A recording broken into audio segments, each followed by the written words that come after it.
Good morning, good afternoon, good evening, whatever time it is, wherever you're watching. I send my greetings. So my name is Marian Spurgeon, and this is my channel. I got a great question this morning that I wanted to answer. And I want to thank everyone that drops by and watches this video. I want to thank everyone that leaves a question because that makes me feel like I'm having an actual conversation with my people that are checking into this, and that feels good. And here also, I will introduce, this is a T1000. This is a foster cat that I am fostering. And she is 1 month old. And, oh yeah, she loves being held. She loves purring.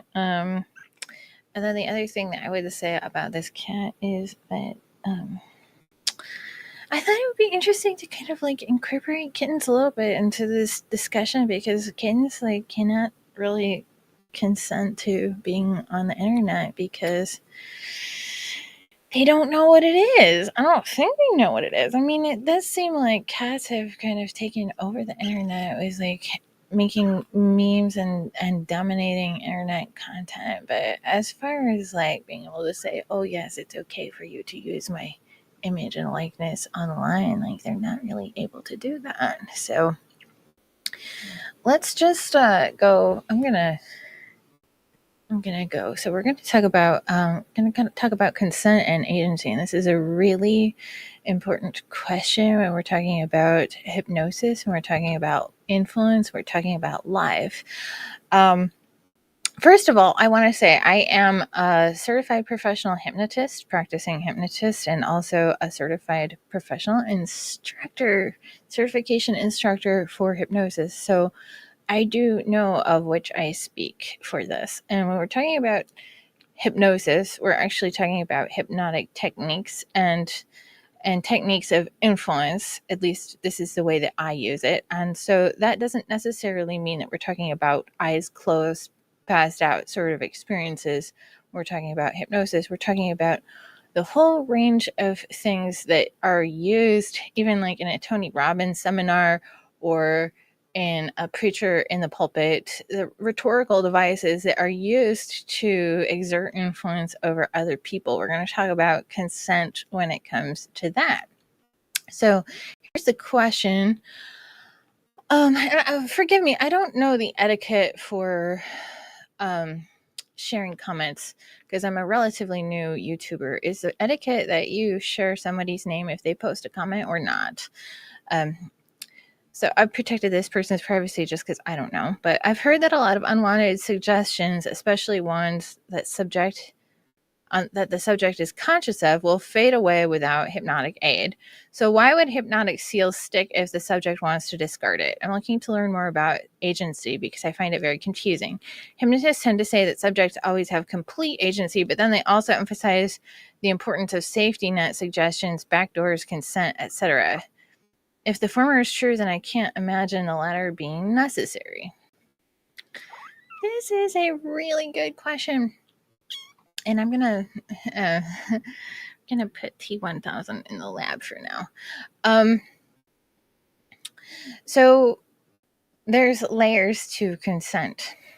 The original stub that this comment came under was a video that I had intended to do that I don't think that I actually did.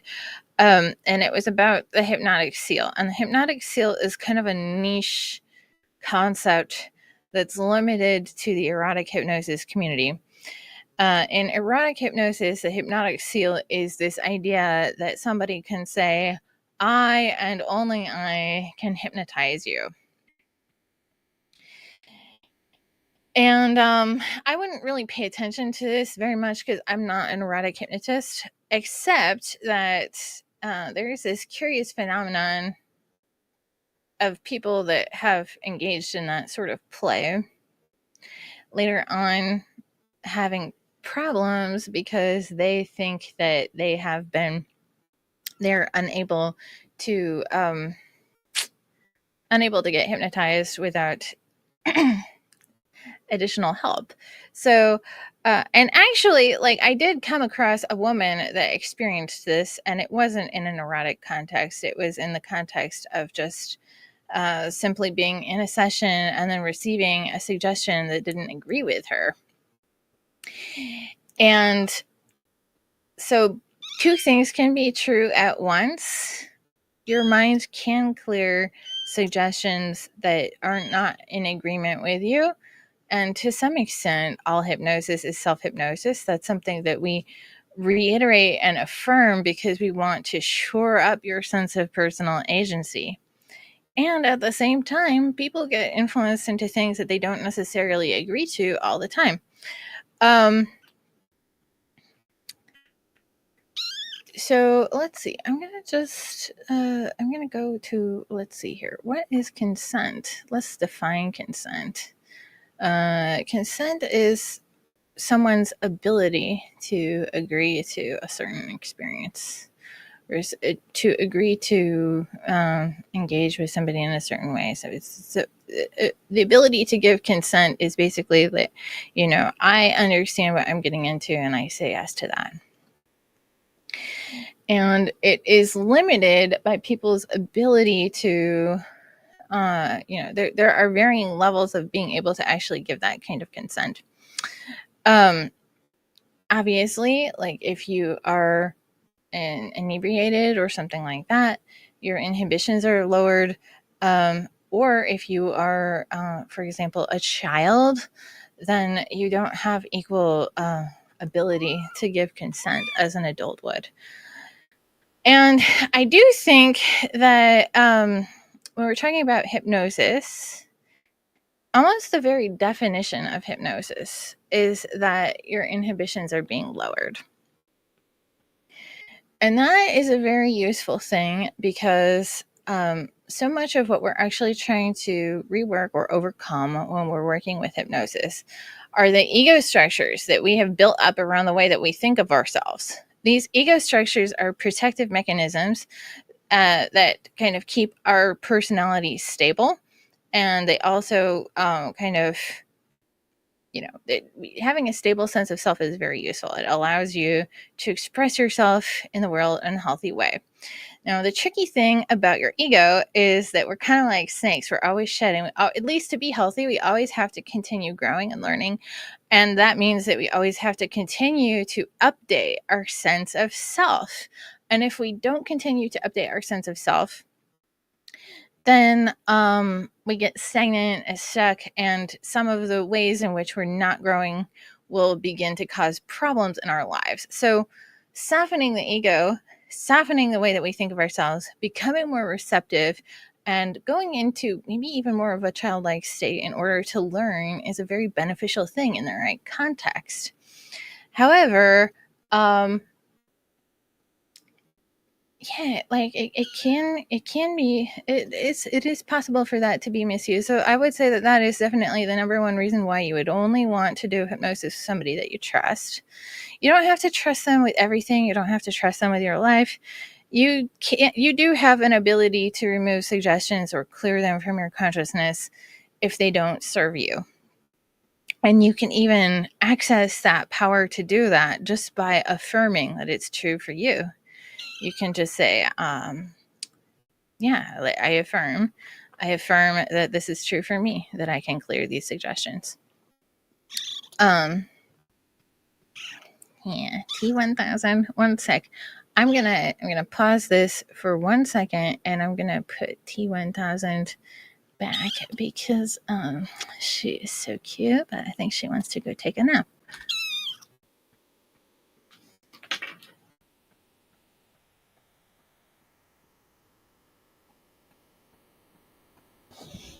All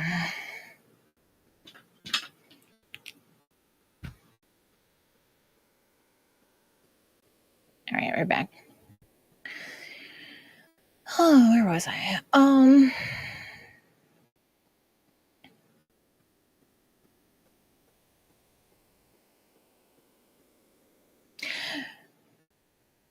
I'll circle back to the whole hypnotic seal idea for just a minute.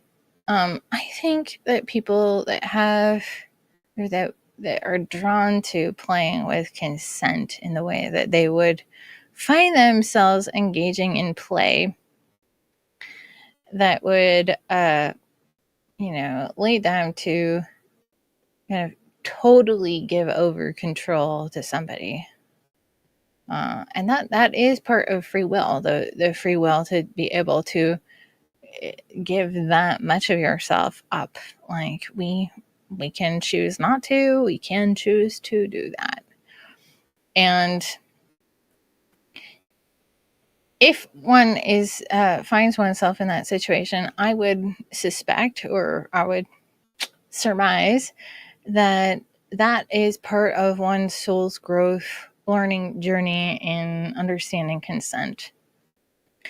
And it also may be a very healing thing to be able to work with somebody that is able to restore your sense of agency. I think people that grow up with a healthy sense of agency, like, it is kind of potentially difficult to take that away from them. The people that never had it might be playing out some kind of unconscious trauma or some kind of memory of a time when their agency was not respected. And then going through that experience again might be a way of being able to resolve that in real time. And that might sound a little bit abstract, but just, as an example, somebody that experiences the hypnotic seal, or the inability to go into trance, or the experience that every time they go into trance they start freaking out, that might be taking them to a time, maybe a younger time, maybe a previous time, when they were not able to resolve that. They were not able to get back to a place of their own personal agency. And what their mind is asking for is to be able to go back and rework that memory so that there's not part of them in the past that's stuck feeling that way. Because everything that we're feeling is always happening, like, in the now. Whether we're remembering something in the past or remembering something in the future, we're always, always, always, always coming from a place of now. And so there's this quote that I really like by James Carse, who was a philosopher. And it is that inasmuch as the future is always surprising, which it is, the past is always changing. Every new thing that happens becomes part of a new way of looking at our previous story. So while you can't change what happened in the past, you can change how you think about it. And realizing that can really amp up your sense of agency, because then you realize that all of those experiences that felt disempowering at the time were actually part of an experience that was giving you information to read on, new information to formulate new opinions, new information to formulate new stories, new ways of thinking about yourself and the world. And I am not of the school of thought that the world is entirely generated by our perceptual filters. There are some spiritual schools of thought that are along those lines, and that does not resonate with me. I think that we are in a very collaborative, co-creative reality where you are the creator of a part of reality and everyone else is too. And the fact that we get to bump into that with each other is part of the joy of being an alive individual and not just part of a solipsistic story. I'm going to go back to this question and I'm going to pull it up one more time, and we're just going to see.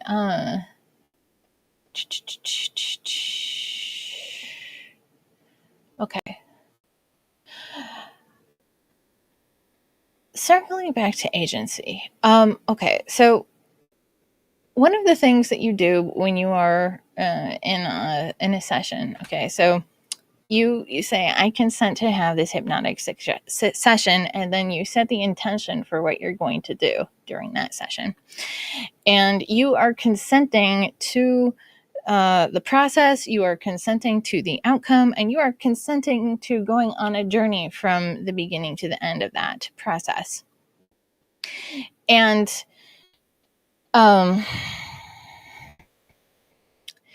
you may not know what's going to happen every step along the way. I've grappled with this as a hypnotist as well. Like, I've had a client in my chair that said that they wanted to achieve X result. And then when they got to a point where they had to be like, where their subconscious brought up a lot of emotion, brought up a lot of grief that they weren't expecting to experience, I felt, even though they did consent to have the session, I almost wondered if that was a violation of their consent. It felt a little bit like it took them into an uncomfortable place. Now, overall, they were totally safe. In fact, totally safe. So I think that that was okay.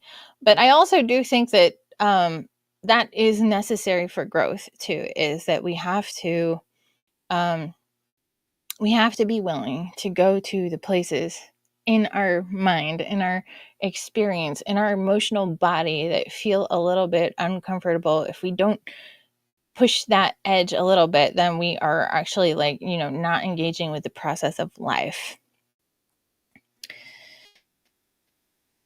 Let's switch back to this. I feel like I am a little bit rambly. Okay, so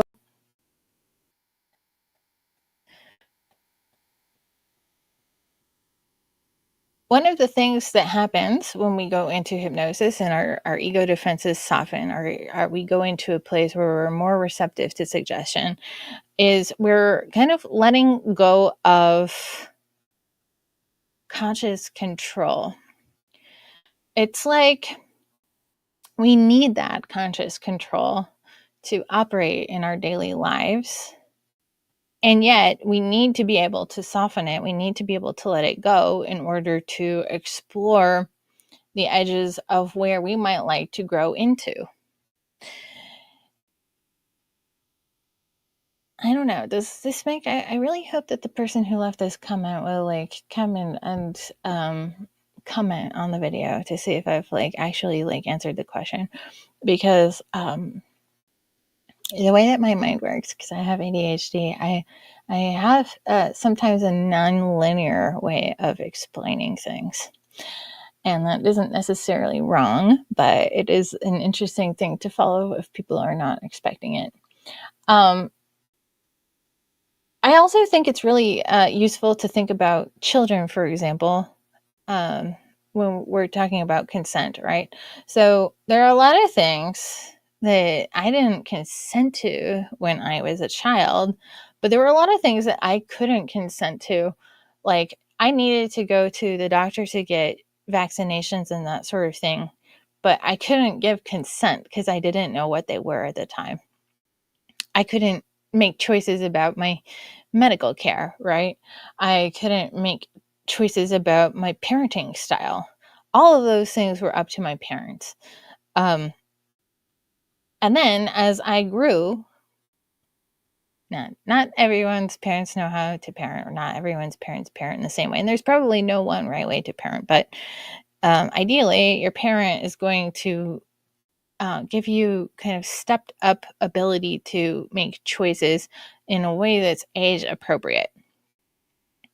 So, when you're old enough to put on your shoes, you get to like choose which shoes you want to wear. When you are, at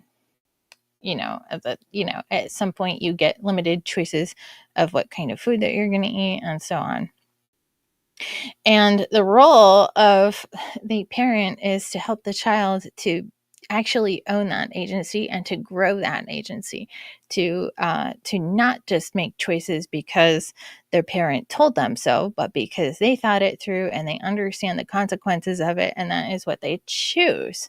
Now, this is really interesting because I think that we actually live in a culture where many people have not grown up. many people have not actually gotten to that place in adulthood where they feel like they are agentic human beings that have a lot of say over the outcome of their life. And a lot of times, there are very real things that are standing in the way of that. I'm not gonna lie, right? An individual going up against the federal government or a big corporation is not going to be an equal footed battle.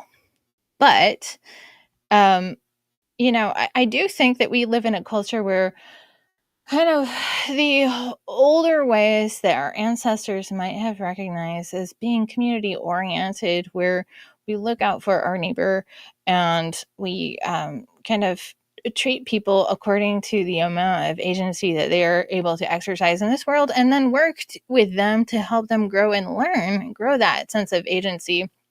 I feel like we are kind of in a place where we don't have that as much in our culture. And I do think about that a lot because it's kind of hard to develop healthy agency if you don't have it modeled.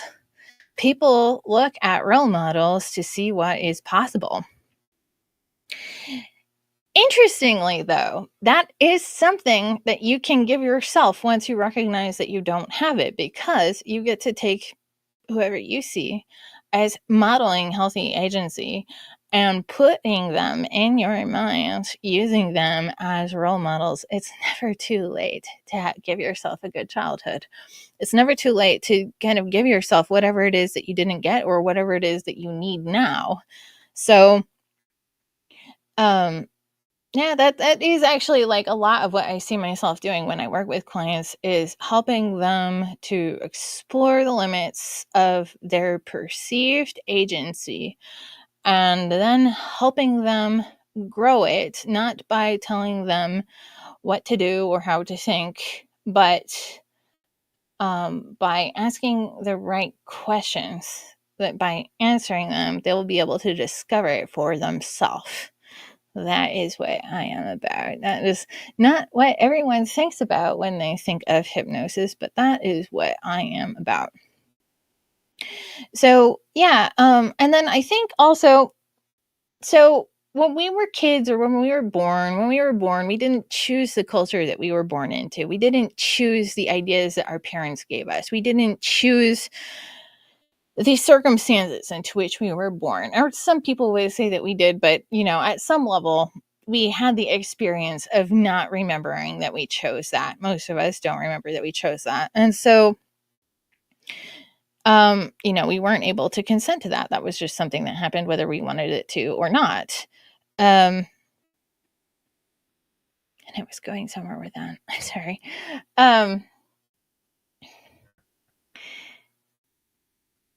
So I got derailed. I got a little bit derailed. Yeah, we didn't consent to the circumstances in which we were born. We were not able to consent to that. But as we grow and learn, we are able to reclaim the ability to exercise as much agency as possible in any given situation. I think, all right. So I also spent a lot of time talking about this with one of my friends who likes to think about these things as well. And he was like saying, okay, so like privilege is something that it is like, it's almost like a way of thinking about or seeing the world. It's a privilege to know that you have choices. Most people have more choices than they know.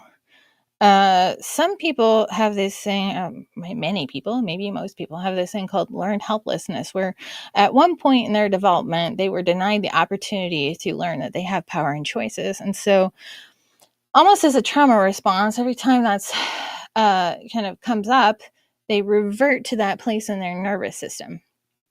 The idea that you deserve good things is it is something that comes a little bit easily and a little bit naturally to people who've had that affirmed throughout their life experience. And it is a little bit harder to cultivate in somebody that has had that negated in their life experience. But agency can be grown when you recognize that that's not something that you got when you were growing up. That is something that you can begin to cultivate. That is something that you can begin to, even like if you go back in your mind, if you go back to those experiences where you had that power negated, you can actually circle back to those times and you can seed in new ideas, new infrastructure that are going to support a different way of totally seeing the world in a different way. I think that where hypnosis, people get into undesirable experiences around agency with hypnosis is when they have like underlying infrastructure that's already kind of paved the way for having a negative experience.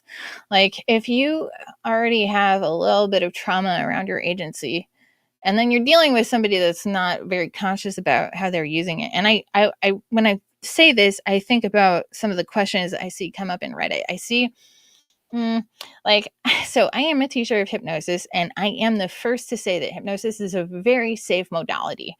But also, I could say butter knives are safe, but they're not safe if you use them to stab people, right?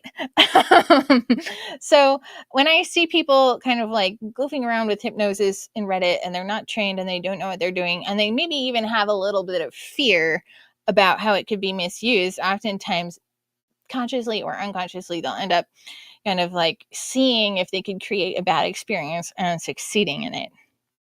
And that is something that I don't know. I don't know what to say about that because everyone has the ability to explore whatever area of the carnival they are interested in going to. And sometimes they want to go in the Hall of Horrors. But nobody needs to go through that. Nobody needs to go through any of that. And I really recommend, like, if you're curious about what is possible to do with your mind and with hypnosis, aside from working with a trusted professional, one of the best places to start is just working with your own mind. Working with your own mind, just noticing how you talk to yourself, noticing how you take suggestions. Um, I mean, gosh, there's just like so many interesting layers of consent that come up even just in the media that we consume. Like, are you consenting to consume something that is presented as fact when in fact it is being generated by a thought machine, right? They're like propaganda. There's actually a lot of propaganda that's going around these days, and it's really hard. I mean, there's so many situations in which our consent is not, at least I feel like, not being respected. For example, most of us don't have the full ability to consent to how companies share our information. They're beginning to have laws that better regulate the use of technological powers nowadays, but it is so much behind it is quite lagging the ability for big tech to exploit us. It kind of brings consent into like a whole nother scale. So yeah, I mean, just when you think about hypnosis and consent, just think about anything and consent, right? How much are you able to consent to anything? And I got one more comment here. Awesome. All right. So yeah, I am. Are there any more questions? I wonder if there are any more questions that anyone wants to hear me talk about on the topic of hypnosis and consent. I enjoyed giving that little ramble. I guess it's like all I can call it is a ramble. But yeah, thank you for joining me all. I hope you have a lovely day. Stay tuned for more interesting thoughts about trance and channeling.